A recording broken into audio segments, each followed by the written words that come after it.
Sekalian, saya senang ada di hadapan saudara-saudara karena biasanya bukan minggu pertama, tapi kali ini dipercepat. Berarti ada yang mesti cepat kita dengar. Bukan urusan pemilu, bukan. Jangan berpikir apa itu, ya. Ya, ini urusan firman Tuhan. Hari ini kita akan mendengarkan firman Tuhan.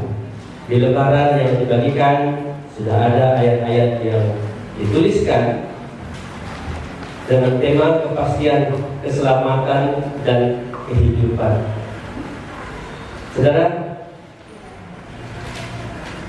kalau kita melihat gambar yang ditampilkan ini, kita selalu berpikir, mengapa aku selalu ragu?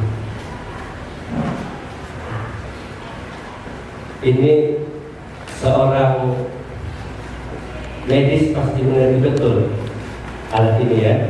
Dan pemeriksaan ini untuk melihat bagian daripada terpenting dalam hidup manusia, ya, melihat hati. Meskipun medis pada umumnya tidak sampai ke sana, tapi medis rohani pasti sampai ke sana. Ya. Mengapa aku selalu ragu?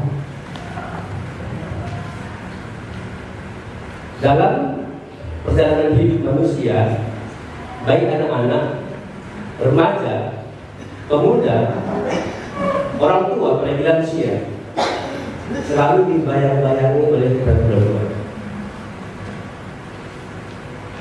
Semua urusan selalu diragukan. Kalau urusan tadi yang diceritakan di depan tadi jadi PNS atau P3K itu sudah terkenal. Semua urusan memakai waktunya. Urusan pernikahan apalagi? Mereka yang mempersiapkan diri untuk menikah umumnya musibah hari H untuk pernikahan. Mereka yang kuliah juga demikian, yang sekolah juga demikian, anak-anak beranjak remaja juga demikian. Siapa yang tidak pernah ragu dalam hidup ini? Ini perlu kita periksa tingkat keraguan kita berapa persen, ya. Tapi saudara, Tuhan punya rancangan indah terhadap manusia, siapapun mereka, berapa persen pun tingkat keraguan dalam hidupnya, Tuhan merancangkan yang ini hebat dan mulia. Kasih Allah. Makanya Allah menunjukkan kasih, karena gambar kasih sama dengan gambar hati manusia. Kalau kita bikin gerakannya bisa, ya. Coba bikin gini aja, yang biasa. Ini gambar hati manusia, juga ini gambar kasih. Ya, mungkin ada yang pakai cara lain lah, yang pokoknya sama dah. Jadi mengapa Yohanes 3:16 berkata karena begitu besar kasih Allah? Karena kasih itu sama dengan hati manusia yang pada awal mula penciptaan, waktu Allah menciptakan manusia, ada unsur kasih di dalam hati diletakkan itu. Namun sayang, hati manusia beralih dari kasih itu. Manusia mengikuti suara iblis, akhirnya mereka terjebak ke dalam keraguan-raguan seumur hidup. Apakah saudara mau ragu-ragu seumur hidup? Apakah saudara mau dalam ketakutan setiap hari? Tahun politik ada beberapa minggu lagi itu banyak orang ragu-ragu. Apa yang terjadi? Ekonomi ini bagaimana ini? Bagaimana dengan masa depan pendidikan ini? Bahkan orang Kristen juga ikut berpikir berprasangka. Bagaimana kekristenan ini nanti? Bagaimana gereja ini? Bagaimana nanti anak-anak kawin dengan iman mereka? Saudara, Tuhan Yesus memberikan jawaban. Mari kita melihat dari Yohanes 10 ayat 27. Mari kita baca bersama-sama. Boleh lihat di layar, boleh lihat di kertas, boleh lihat di Alkitab, karena kita sudah membawa Alkitab. Saya berharap yang laki-laki itu membaca Yohanes ya, pasal 10 ayat 27 sampai 30. Nanti yang perempuan nanti akan membaca Efesus 1 ayat 13 dan 14. Oke ya. Jadi waktu laki-laki membacakan ayat dari Yohanes, yang perempuan boleh menyimak melihatnya. Dan pada waktu perempuan nanti yang membacakan Efesus, yang laki-laki ya akan menyimak. Mari kita yang laki-laki membacanya bersama-sama dengan suara keras. Oke. 1, 2, 3. Domba-dombaku mendengarkan suaraku, dan aku mengenal mereka, dan mereka mengikut aku. Dan aku memberikan hidup yang kekal pada mereka, dan mereka pasti tidak akan binasa sampai selama-lamanya, dan seorang pun tidak akan merebut mereka dari tanganku. Bapakku yang memberikan mereka kepadaku lebih besar daripada siapapun, dan seorang pun tidak dapat merebut mereka dari tangan Bapa. Aku dan Bapa adalah satu. Yang pertama, di dalam Dia kamu juga, karena kamu telah mendengar firman Tuhan, yaitu Injil keselamatan. Di dalam Dia kamu juga, ketika kamu percaya, dimeteraikan dengan Roh Kudus yang dijanjikannya itu. Dan Roh Kudus itu adalah jaminan bagi kita sampai kita memperoleh seluruhnya, yaitu kebesaran yang menjadikan kita milik Allah untuk memuji kemuliaan-Nya. Iya. Kita selalu bicara yang pasti-pasti aja lah. Sebab tanpa kepastian, hidup ini tidak memiliki makna. Saudara-saudara, Tuhan Yesus di dalam bagian firman Tuhan ini atau pasal 10 umumnya memberikan satu harapan yang besar akan kepastian. Bahkan bukan hanya sebuah harapan, itu sebuah keyakinan. Itu sebabnya anak-anak Tuhan hidup di dalam keyakinan itu, yang di dalamnya terpancar kasih yang luar biasa. Apa yang dikatakan firman Tuhan di sini? Ya. Mari kita melihat yang berikutnya. Kalau manusia butuh kepastian dalam hidupnya, manusia butuh kepastian dalam hidupnya, siapapun itu. Sekali lagi, kalau ada anak, remaja, pemuda, orang tua, lansia, yang pasti adalah kalau ada orang bilang aku cinta padamu, yang pasti adalah jangan cuma mengeta, buktikanlah.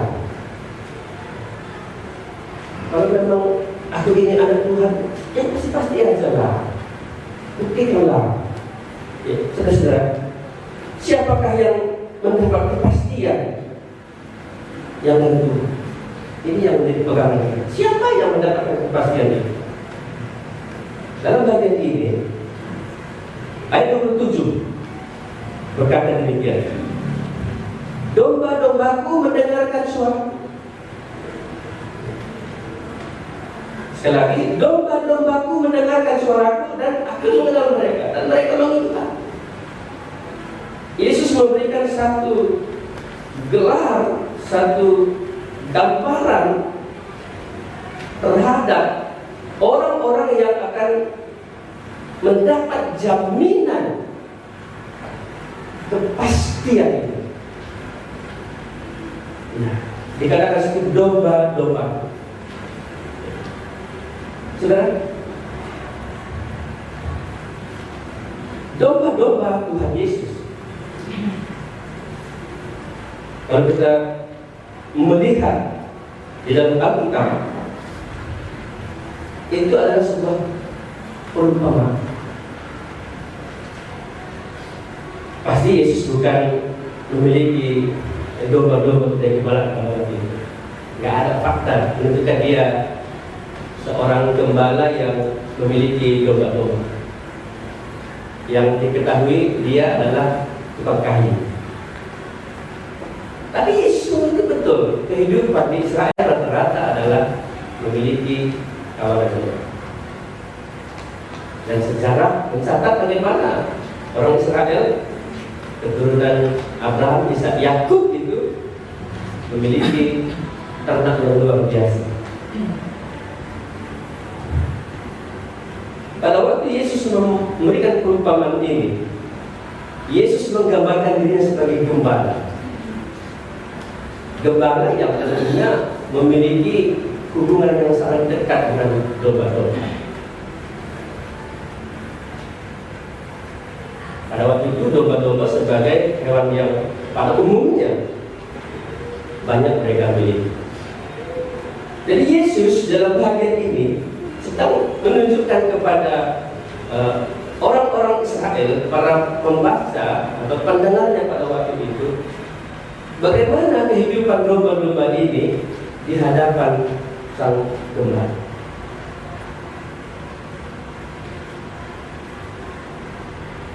Ini menunjukkan bahwa sejauh mana kedekatan antara Tuhan dengan umatnya atau umat Tuhan dengan Tuhan. Di samping mempelai pria dengan mempelai wanita yang sering digambarkan hubungan gereja itu adalah gembala dan domba.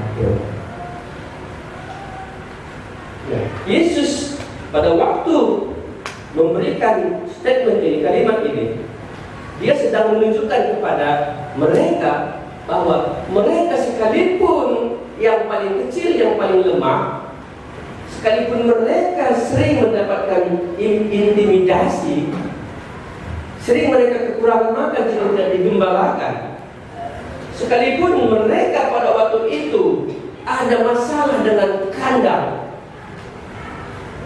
Yesus memberikan sebuah jaminan. Tidak berdaya loh bagi seekor domba untuk berhadapan dengan hewan-hewan yang lain. Tetapi ketika ada hubungan yang begitu dekat dengan gembala, harimau pun tidak berdaya untuk memangsa domba ini. Saudara yang kasih Tuhan, dari gambar yang ditunjukkan tadi, apakah kita punya hubungan kedekatan dengan Allah seperti domba dengan gembala?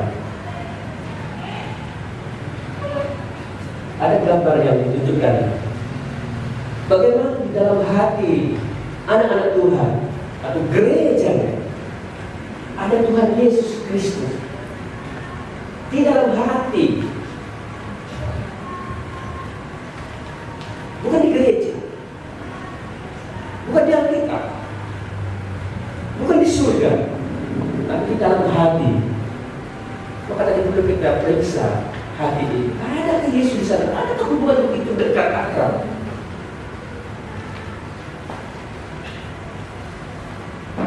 Ada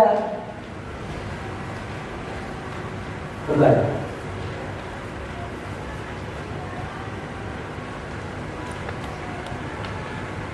Ada jaminan jika Tuhan Yesus ada di dalam hati. Kalau di sini saja ada, katakanlah tentara, saya yakin kita pasti dijamin aman dari musuh. Tapi kalau jadi kantor sana, di sini nggak aman, sebenarnya. Apalagi kalau dia di kantor pusat, nggak akan ada di sini jaminan keamanan. Kalau ada Tuhan Yesus dalam hati ini, baru ada jaminan. Ada kepastian. Yang kita bicarakan sini dalam keselamatan dan juga dalam kehidupan, ada kepastian itu. Ini keuntungan kita menjadi anak-anak Tuhan, jadi gereja, jadi domba-dombanya Tuhan Yesus Kristus. Makanya sangat menyesal orang-orang yang tidak sampai kepada pengertian ini, tidak sampai kepada hubungan yang erat ini. Apakah saudara-saudara hari ini mengakui saudara-saudara ini anak-anak Tuhan, umat Tuhan, orang percaya? Mungkin karena orang percaya sering kita dengar. Gerejanya, orang-orang sudah dipanggil keluar dari kegelapan kepada terang. Kita itu seperti domba Tuhan Yesus Yang digambarkan di dalam ayat itu, bagaimana kita mendengarkan suara Tuhan. Ini kan cirinya kalau ada di hati, kan kita dengar suara di hati kita. Waktu pacaran itu kan ada di hatinya pacar itu, dia dengar suaranya. Bukan saya biasa, dia bisa mengerti betul ada suara kekasihku di hati. Kayaknya yang paling sering diingat adalah kata-kata kekasih, karena kekasihnya ada di dalam hati. Coba kalau nggak ada di dalam hati, ya nggak bisa didengar, nggak bisa dirasakan. Yesus berkata kepada bapa itu, mendengarkan suaraku, ini umatku.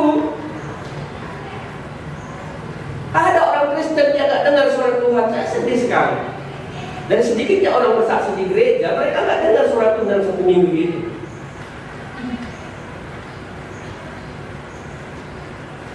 Dua 24 jam 1 hari, dia nggak dengar suara Tuhan, sehingga tidak ada yang bersaksi.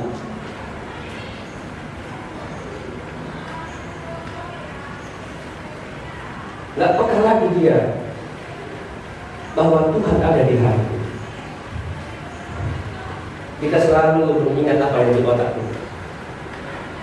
Kita selalu mengingat apa yang di depan mata kita, tapi kita nggak melihat apa yang di hati. Inilah membedakan antara domba menurut Tuhan Yesus.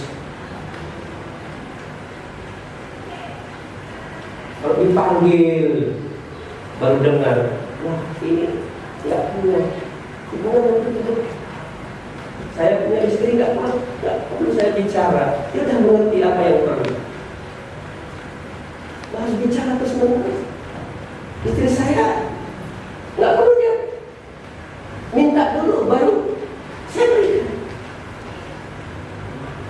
Ada hubungan yang begitu dekat. Hubungan inilah yang sebagai domba-domba Tuhan Yesus. Gereja pada umumnya harus peka itu, harus mendengar itu.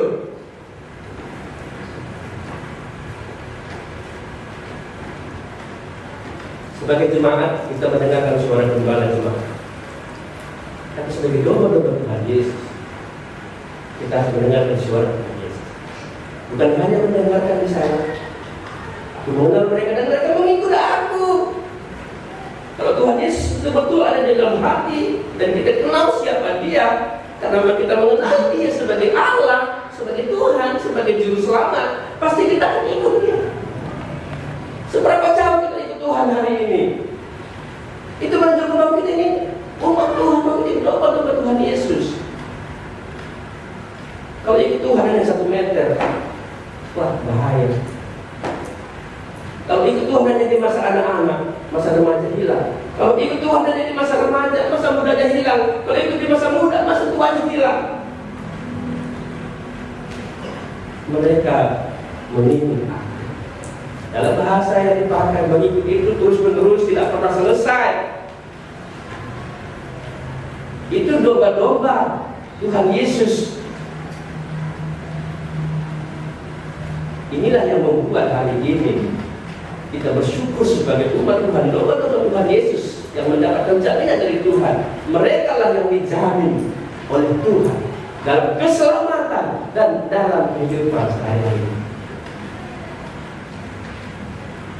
Tuhan bilang, ayo kita berdoa. Tetapi kita bilang, Tuhan, kan berdoa bisa juga di rumah, bisa juga nanti sore. Ini tuh persekutuan doa ini jam berapa? Jam 2 ini.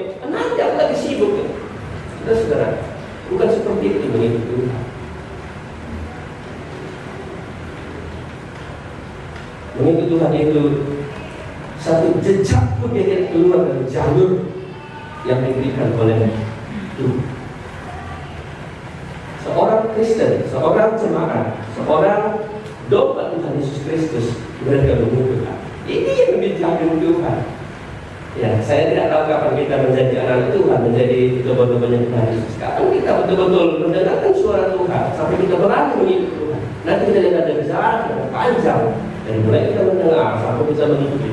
Tidak segampang yang dibicarakan di depan kita. Tapi itu menunjukkan bahwa orang itulah yang mendapatkan jaminan pasti. Amin. Amin. Saudara, yang kedua, lakukan untuk menjamin keselamatan dan kehidupan anak-anak.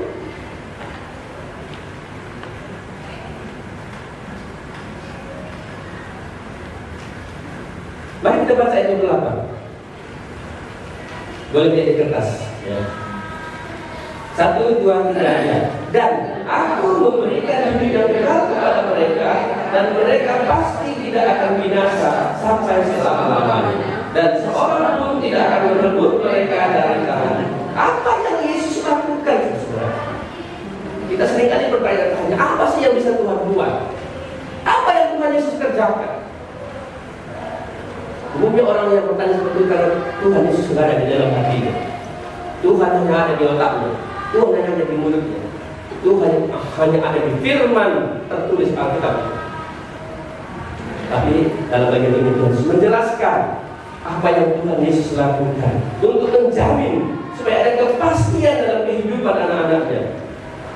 Alkitab mencatat di sana, Ia memberikan hidup yang kekal. Yesus berkata, dan aku memberikan hidup yang kekal kepada mereka.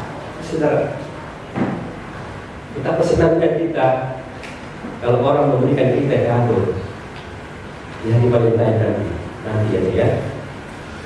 Sekarang cuma kita senang dekat dengan Valentine. Antara pemilu dan Valentine nanti kita bahkan ya. Apa ini, bahaya atau bahagia? Ya. Mendapatkan kado di hari kasih sayang itu kita senangkan. Setiap kita ulang tahun kita mendapatkan banyak ucapan-ucapan, senang sekali. Tapi pernahkah kita mendapatkan apa yang Tuhan Yesus berikan? Saudara, dalam bagian firman Tuhan ini dan aku semua kitab mencatat isi daripada maksud kedatangan Allah ialah memberi hidup yang kekal, dan hidup itu ada di dalam Yesus Kristus.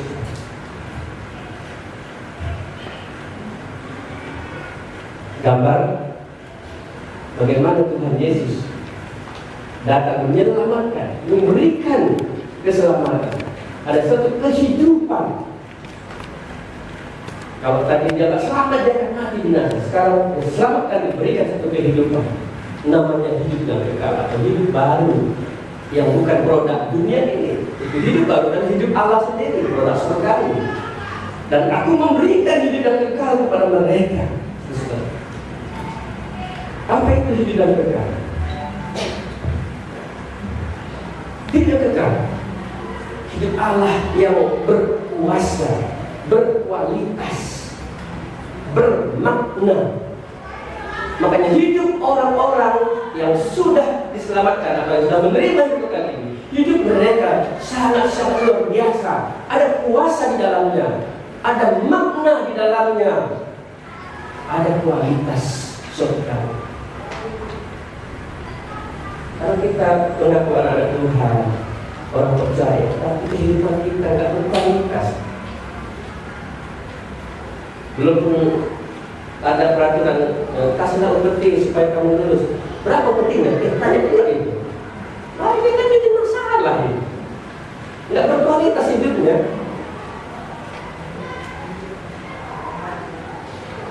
Nggak ada kuasa. Ayo bayar. Nggak mau. Nggak ada kuasanya untuk menolak itu. Kan mengatakan ini mengaku anak Tuhan nggak punya kuasa. Dosa datang, dia nggak sanggup tolak. Iblis datang, dia nggak sanggup tolak. Pejabat datang, minta upeti, dia nggak sanggup tolak. Kenapa? Karena nggak ada kuasa di dalam dirinya.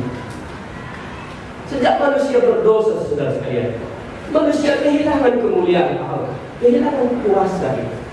Manusia dicipta berkuasa atas burung-burung di udara, berkuasa atas ikan-ikan di laut, atas segala ternak. Semuanya hilang karena dosa. Manusia begitu lemah, tidak berdaya. Manusia selalu menuntut, manusia selalu merasa rugi, manusia selalu menilai bahwa ada yang kurang dan kurang, hingga ada ragu senantiasa. Wajar kalau tidak ada kepastian dalam hidup mereka, karena tidak ada kuasa, tidak ada kekuatan dia untuk menolak, untuk berjalan, untuk maju. Coba saya kasih contoh yang berat. Yesus ataupun Yohanes mencatat begini. Pikulah aku yang kupasang dan berbang. Pikulah yang kupasang dan belajar yang paham. Karena kok yang kupasang itu apa kata? Apa kata? Apa kata di sini? Enak ringan. Kalau enak kan banyak kita makan kan? Kalau ringan kan bisa kita bawa ke badan kan? Kok yang diberikan Tuhan Yesus beban yang boleh konsumsi enak saudara. Katakan sekali lagi, enak 1, 2, 3 ya. Enak. Ringan.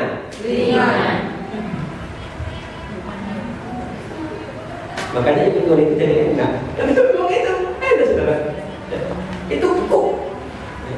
Yohanes berkata, firman Tuhan itu tidak berat. 1 Yohanes 5. Firman Tuhan tidak berat. Bukan kilonya nggak berat. Apanya nggak berat? Kenapa nggak berat? Kenapa kok itu enak dan ringan? Kenapa? Siapa bilang itu nggak berat? Siapa bilang itu enak? Siapa bilang itu ringan? Kalau enak, ringan, nggak berat, udah semua menjadi pendeta di tempat itu. Berat nggak? Berat. Saya punya kereta, ya. Dulu sepeda, ya. Saya sorong sepeda nggak berat. Tapi waktu itu saya masih anak-anak, sepeda itu berat rasanya. Sekarang saya sudah besar, sudah orang tua, saya punya kereta. Sorong, nggak berat itu besar. Saya bukan lagi anak-anak, saya sudah dewasa. Tapi yang paling nggak berat, saya punya kereta, ada mesinnya di dalam. Kereta yang bawa saya, bukan saya bawa kereta. Kereta bawa saya. Jadi enak sekali. Enak nggak naik kereta? Enak toh? Apalagi naik mobil toh? Naik pesawat ya? Wah enak semua itu. Ada apa ya? Ada mesinnya, jadi ini semua enak. Karena ada Tuhan Yesus Kristus di dalam hati ini. Semua jadi enak, jadi ringan, nggak ada yang berat.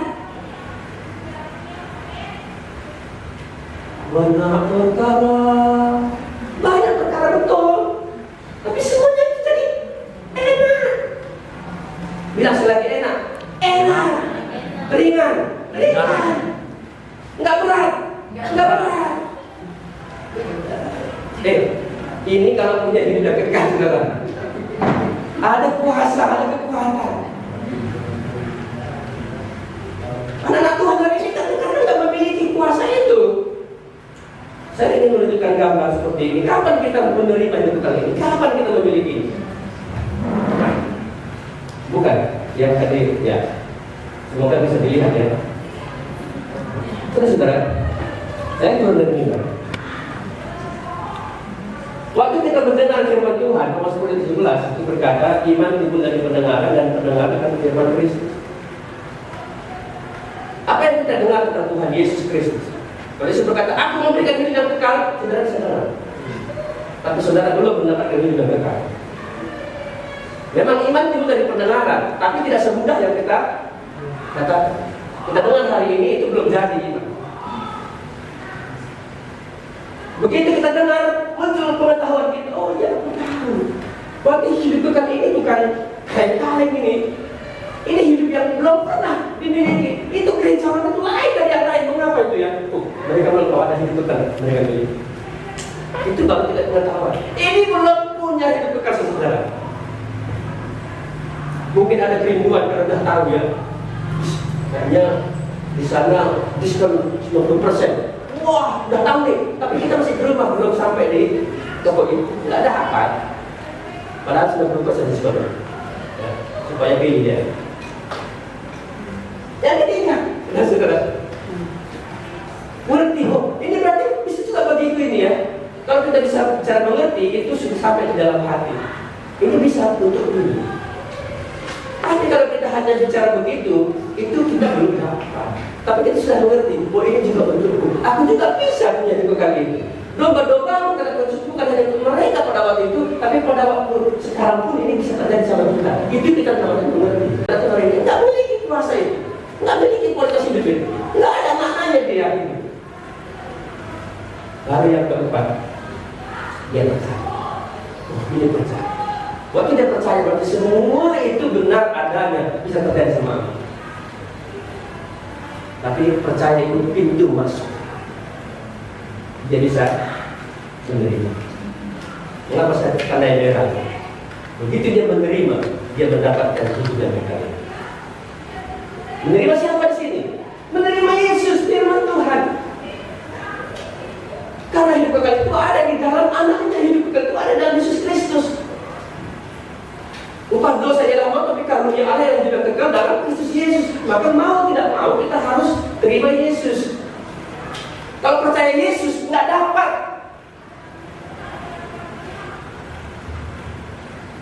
Saya percaya itu pembagian bansos itu beberapa hari ini mungkin masih jalan. Tapi saya nggak dapat, saudara. Saya nggak menerima. Saya percaya itu. Tapi saya nggak dapat. Ada banyak orang kita yang percaya dia, tapi dia nggak menerima. Sedih kok. Kekristenan hari ini kalau kita percaya Tuhan, tapi kita nggak menerima apa yang Tuhan berikan, dan aku memberikan. Kita harus percaya itu Tuhan berikan itu. Tapi kapan kita menerima? Inilah titik poin. Kita bisa memiliki hidup yang kekal. Begitu kita menerima Yesus, karena di dalam Yesus ada hidup kekal itu, maka kita punya iman. Iman itu artinya aku bersama-sama dengan Tuhan di situ. Ia di dalam hatiku, aku di dalam hati Tuhan. Hubungannya begitu dekat. Itu iman. Immanuel, aku dan Tuhan. Tuhan besertaku. Tuhan beserta kita. Tanpa Immanuel, tanpa ada iman, kita tidak melihat kuasa itu, kita tidak melihat keselamatan itu, kita tidak melihat kehidupan itu indah. Tidak kita lihat kepastian itu. Maka Paulus berkata, aku berjalan dengan iman. Saya melihat ada Tuhan di situ. Sampai di mana aku berlaku, sampai di situ Tuhan ada. Kalau kemana Tuhan ada, aku ada di sana. Kemana aku ada, Tuhan ada di sana. Itu iman.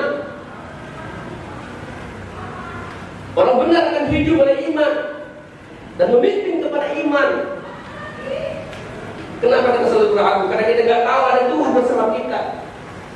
Kita nggak tahu bahwa kita ini bersama Tuhan. Aku punya iman di sana. Ada hidup kekal, ada. Ini iman baru sampai di situ aku udah alami. Betul ada kuasa itu. Semua bentuk dosa, intimidasi ini aku tolak, aku bisa menang. Sudah 30 tahun yang lalu saya mengenal Tuhan dan percaya kepada Yesus. Saya menang di sana. Karena aku percaya ada Tuhan di situ. Aku punya iman ini. Apa sebenarnya arti iman? Kalau saya sebutkan, iman itu adalah apa yang sudah Tuhan berikan. Kalau Tuhan belum berikan, itu nggak iman, itu percaya. Tapi begitu Tuhan berikan, aku terima.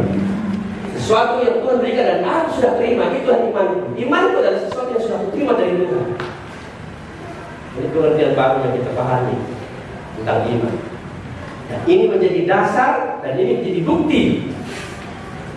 Menurut Ibrani 11, iman adalah dasar dari segala sesuatu yang kita harapkan dan bukti segala sesuatu yang tidak kita lihat bisa dibuktikan. Iman aku bersama dengan Dia. Disinilah aku baru menemukan arti kehidupan. Makanya dulu saya agak lama baru menikah karena saya berpikir dengan Tuhan saja saya bahagia sekali. Saya nggak usah menikah lah, ya nggak usah punya dunia ini. Karena bagi saya bersama Tuhan itu jauh lebih daripada siapapun, daripada apapun. Tapi setelah saya bersama dengan Tuhan, Tuhan bilang, kamu perlu penolong. Ya saya ikut Tuhan aja, kalau Tuhan yang kasih siapa itu Tuhan kasih loh. Seorang istri, ya saya terima. Hidup kekal diberikannya, masa istri nggak diberikannya? Itu saya. Saya bilang sama istri saya, ya, sebelum kami masuk rumah ini, kalau kita nggak punya anak gimana? Kalau kita pergi ke luar negeri gimana? Tinggalkan keluarga. Siap. Kalau itu saya menderita. Karena dia tahu ada Tuhan dan dia tahu ada saya di situ, dia terima saya. Dia yakin saja. Wajar kan makanya Tuhan nggak kasih sampai tahun yang kelima baru dikasih anak. Karena nggak pernah diharapkan. Itu dikasih Tuhan. Saya nggak harap. Itu karena Tuhan kasih. sebagai suami istri, baru kami hidup bersama. Tapi kalau itu nggak ada, ya nggak perlu berobat harus mati-matian, dia jual tanah, berobat sudah punya anak, nggak perlu. Ya, sampai di mana Tuhan mau berikan, di situ saya terima. Kalau hari ini sampai di sini Tuhan berikan, saya terima. Masalah keuangan saya nggak pernah permasalahkan itu. Kita dari dulu kami orang miskin, ya nggak pernah kali ini. Mulai saya di sini itu 200 itu saya terima 1 bulan, ya nggak apa-apa, nggak jadi masalah. Kalau Tuhan rasa nggak cukup ini, ya Tuhan kirim dari luar. Ini benar. Karena Tuhan ada di hati saya, dan saya di hati Tuhan. Tuhan pikirkan saya pikirkan Tuhan. Tuhan kerjakan itu, saya kerjakan itu. Tuhan biar saya kerjakan itu, Tuhan kerjakan itu. Ini iman. Di sinilah ada kuasa besar. Iman yang besar seperti biji sawi saja bisa memindahkan gunung. Kalau kita punya hidup yang kekal ini, sampai kita di sini, sampai dalam hidup kekal ini, dengan iman kita, maka kita bisa mengalami semua cobaan, godaan, tentang. Mengapa ada kepastian? Karena Tuhan berikan pada kita satu hidup yang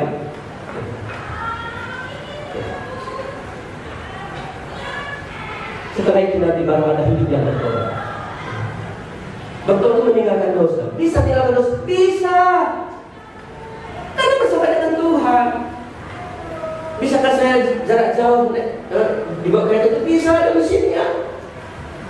Bisa ke luar negeri naik pesawat? Bisa, ada mesinnya. Mengapa kita nggak pernah menang dari dosa? Karena kita nggak pernah sampai kepada iman akhir bersama Tuhan, ada hidup yang kekal. Apalagi ini kekal, sifatnya kekal. Bukan hanya hari Minggu dia nampak gairah, bukan hanya di gereja dia nampak senang. Ketika ada masalah, dia tetap akan senang dan bahagia. Ya kalau gaji saya, ya semua orang bisa bahagia. Kalau harga-harga semuanya turun nanti gimana? Nggak sesuai presiden yang dipilih gimana? Masih bisa kita bahagia. Kalau nanti hutang kita nggak dibayar bagaimana? Masih bisa bahagia. Kalau kita menjawab itu bagi kita ya. Tapi dalam Tuhan Yesus ada jeda, dan aku memberikan hidup kekal. Apa dampaknya bagi kita dari kalimat Tuhan ini? Dan mereka pasti tidak akan binasa selama-lamanya. Ini jaminan Tuhan di hidup kekal itu. Dan seorang pun tidak menunggu mereka dari tanganku. Kenapa sampai hari ini kita tak begitu yakin akan keselamatan dari Tuhan? Karena kita belum menerima hidup kekal. Saya melihat masalah begini.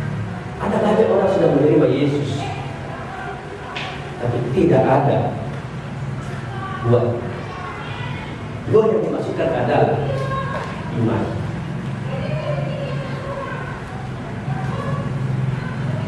Ada banyak orang sudah menerima Yesus, tapi tidak ada satu pun yang jadi dari ia menerima Yesus. Semua firman itu gagal dan gagal. Ibarat firman Tuhan Yesus, benih yang ditaburkan itu adalah firman Allah. Benih itu jatuh di pinggir jalan, tidak jadi. Bukan jalan itu tidak menerima benih itu, dia sudah menerima benih itu. Tapi sayang benih itu belum sempat hidup dan dimakan oleh burung-burung. Benih yang ditanam di tanah berbatu-batu, bukan benih itu tidak menerima, bukan berarti tanah itu tidak menerima benih itu, dia terima. Tapi sayang benih itu hidup hanya sebentar saja, karena terlalu banyak batu-batu kerikil dalam hidupnya. Benih itu tidak menghasilkan apa, tidak jadi iman saudara. Yang ketiga, benih yang jatuh di tanah yang belum peduli, bukan tanah itu nggak menerima daripada firman itu. Tanah itu adalah hati manusia, tapi benih itu tidak menghasilkan apa-apa karena banyak sekali rumput-rumput yang tumbuh di sekitaran pikiran, perasaan, keinginan dan jiwa hati. Benih itu terhimpit, padahal sudah mulai dari nama, nggak jadi, nggak berbuah. Ada banyak orang Kristen hari ini seperti 1, 2, 3. Yang keempat, Yesus katakan, benih yang jatuh di tanah yang subur. Benih itu ada diterima di hati yang tanah subur dan menghasilkan 100, 60, 30 kali lipat. Dan inilah yang berhasil. 3:1, saudara-saudara. Makanya wajar kalau di gereja gak semua orang memiliki hidup bekal itu. Yang lama menjadi Kristen, dan lama mengaku percaya menerima Yesus, tapi gak pernah ada buah itu, gak pernah ada iman, gak pernah ada keyakinan dia tentang keselamatannya. Selalu ragu-ragu dan rasa ragu. Benih itu dimakan burung, benih itu mati, benih itu terhimpit, tidak menghasilkan buah sama sekali. Tapi saya percaya Tuhan tidak mau murid-muridnya seperti gambaran 1, 2, 3. Tuhan mau umatnya, anak-anaknya itu seperti benih yang jatuh di tanah yang subur itu, menghasilkan 100 kali lipat, 60 kali lipat, 30 kali lipat. Yang penting ada buahnya. Sebagai muridnya sudah memang harus mereka berbuah banyak. Tapi bagi orang-orang percaya dia harus ada benih itu menghasilkan buah. Suatu hari Tuhan Yesus datang mau ke Yerusalem, dia perhatikan ada pohon ara. Ini pohon ara kok gak ada buahnya ya? Setelah besok mati aja kau ya. Ini bahasa saya ya. Yesus gak itu bahasanya. Mati aja. Besoknya pohon ara itu mati. Murid-murid bingung, ada apa ini? Kalau nggak ada buahnya, ya ngapain? Binasakan saja. Loh, kok bisa gitu kata Tuhan Yesus? Oh, kamu bisa gitu loh. Kalau kamu punya iman, susah kamu bisa berkata kepada A, B, C, D, jadi. Wow. Saya hari ini harus sampai kepada beriman, ada hidup yang kekal. Makanya dia bukan hanya bertobat dia bisa, maka dia bisa bertumbuh. Bukan hanya bertumbuh, dia malah berbuah. Bukan hanya berbuah, dia bisa berkembang, itu berbuah banyak. Saya tidak tahu sampai di mana iman kita hari ini. Sampai di mana keyakinan kita hari ini dalam mengikuti. Sampai disitulah kepastian kita akan keselamatan dan kehidupan. Dan yang ketiga,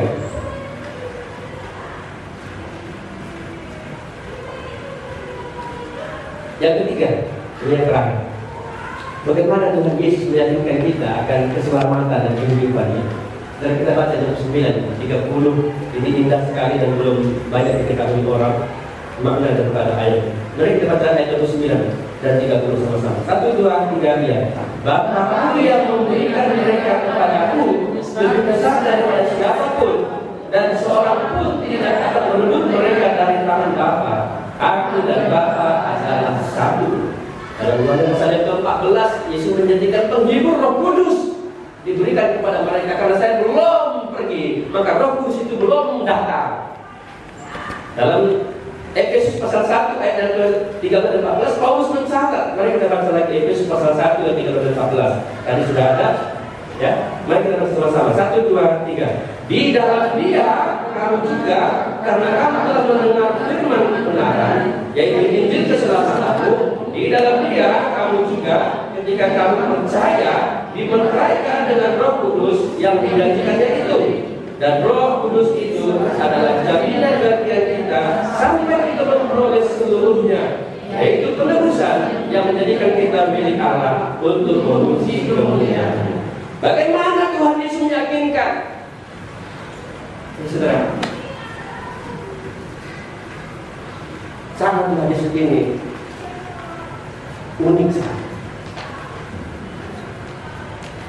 Yesus berkata, Bapa-Ku yang memberikan mereka kepada. Artinya apa?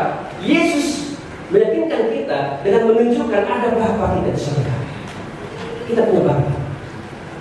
Bukan hanya Bapa yang ditunjukkan, juga Roh Kudus, penghibur itu, yang akan menyertai kamu selama-lamanya. Yang Paulus katakan, kita dimeteraikan dengan Roh Kudus itu. Ini jaminan. Ini ada kepastian. Tuhan meyakinkan kita bahwa Dia menjamin hidup kita, memberikan hidup kekal itu kepada kita. Sampai di mana kita mengenal Allah Tritunggal? Bapa, Anak, Yesus, Roh. Ini cara Tuhan untuk meyakinkan kita. Maka ada banyak orang Kristen atau mungkin yang bukan Kristen nggak bisa menerima ajaran Kristen karena kepada mereka tidak dinyatakan demikian. Hari ini tidak banyak orang Kristen menerima itu. Ada gereja tidak mempercayai Allah Tritunggal. Padahal ini cara Tuhan Yesus meyakinkan kita. Kalau aku nanti pergi, ada Roh Kudus. Kita punya Bapa yang di surga. Bapa yang memberikan kamu kepada aku. Aman. Tidak ada satu orang pun yang bisa merebut mereka dari tangan Bapa. Karena segala sesuatu itu dari Bapa. Segala kuasa di tangan Bapa.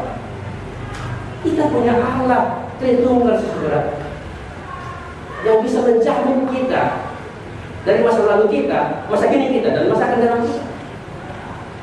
Ada banyak orang Kristen hari ini, masa lalunya dia belum lepas, trauma-traumanya masih mengikat dia. Dulu saya punya pengalaman di kampus. Ada teman saya kalau makan itu dia rakus, jadi bilang rakus ya. 10 orang satu meja, dia meja pertama, saya meja terakhir. Belum sampai meja ke-7 dia udah nama saya belum dapat. Saya tanya dia selesai makan, bro, mengapa kamu buat begitu? Saya belum dapat, kamu dapat 2. Karena saya berhak saya tanya, saya dapat banyak. Terus yang terakhir berarti nggak dapat. Dia bilang begini, makan aku ya. Aku bisa kecilku, nggak pernah makan seenak ini. Sudah menyerahkan diri jadi hamba Tuhan. Belum lepas dari trauma masa lalu. Dulu saya kekurangan makan, maka sekarang saya sekali makan. Lalu saya bilang dengan kalimat, kebiasaan buruk jangan dipelihara. Sejak itu dia pindah meja. Saya berpikir banyak. Trauma, sakit di hati, makanya perlu diperiksa. Entah karena masa lalu kita yang terlalu berat pada waktu itu sehingga masa kini kita selalu ragu, kita nggak yakin apa yang Tuhan katakan. Berat firman Tuhan berat karena masa lalunya memang berat. Dia belum punya iman sampai di sana. Tuhan bisa lepaskan kita dari beban berat itu. Masa sekarang ini, masa yang paling ditakuti dalam hidupnya anak remaja, paling takut masa kini. Kemana nanti kita ini? Kalau begini situasi negara kita, pendidikan kita ini. Saudara, kita punya Allah Tritunggal. Apa masa depan yang paling mengkhawatirkan? Kita belum tahu apa. Selangkah saja kita melangkah sudah bahaya. Kita punya Allah yang menjamin. Sama Tuhan harus meyakinkan kita akan kepastian keselamatan kita dan kehidupan kita. Ada Allah yang selalu bersama dengan kita. Allah Tritunggal, Bapa, Anak, dan Roh. Sejauh mana kita mengenal Roh Kudus? Sejauh mana kita mengenal Bapa? Jangan cuma kita kenal Yesus Kristus. Sejauh mana kita mengerti Roh Kudus selain bekerja? Apakah Roh memimpin hidup kita? Apakah kita yakin Bapa terus mengasihi kita? Ini untuk menjamin kita dalam kepastian keselamatan itu. Kata Immanuel, itu berarti Allah bersama kita. Ia ada di dalam hati kita. Tuhan sengaja yang datang ke dunia ini untuk menemui kita, memberi hidup itu kepada dan menyertai. Yesus menjamin murid-muridnya di akhir sebelum dia terangkat ke surga. Aku menyertai kamu senantiasa sampai kepada akhir. Meskipun pada faktanya Roh Kudus yang selalu menyertai murid-murid. Setelah Rasul mencatat hal itu, kamu akan menerima kuasa itu kalau Roh Kudus turun ke sana. Yesus naik ke surga dan belum datang sampai hari ini. Tapi Allah Tritunggal ini tidak bisa dipisahkan. Aku dan Bapa satu. Itu Rohku, kata Tuhan Yesus. Apakah kita hari ini sudah meyakini hal itu? Kita punya Allah. Kita punya Allah. Kita punya hidup yang kekal. Kita itu milik kepunyaan Tuhan.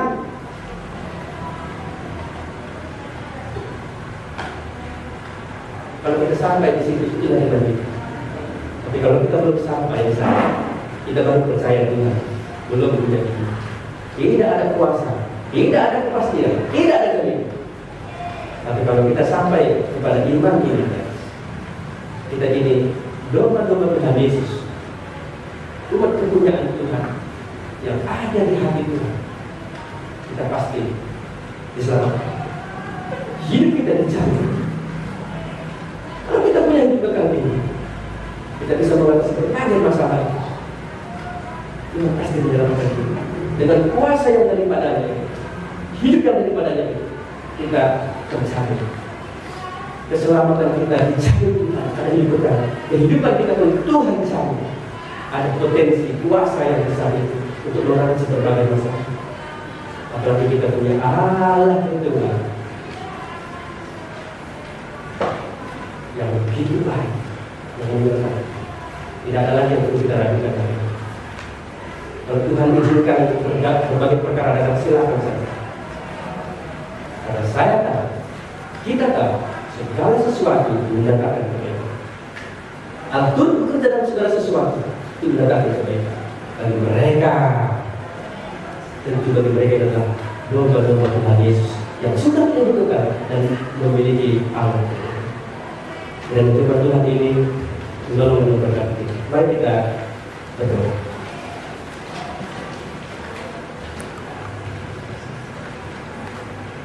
Tuhan Yesus, terima kasih untuk apa yang sudah Tuhan lakukan dalam hidup kami. Apa yang Tuhan Yesus katakan kepada kami, itulah iman kami. Itulah yang kami yakini, yang membuat kami berbahagia.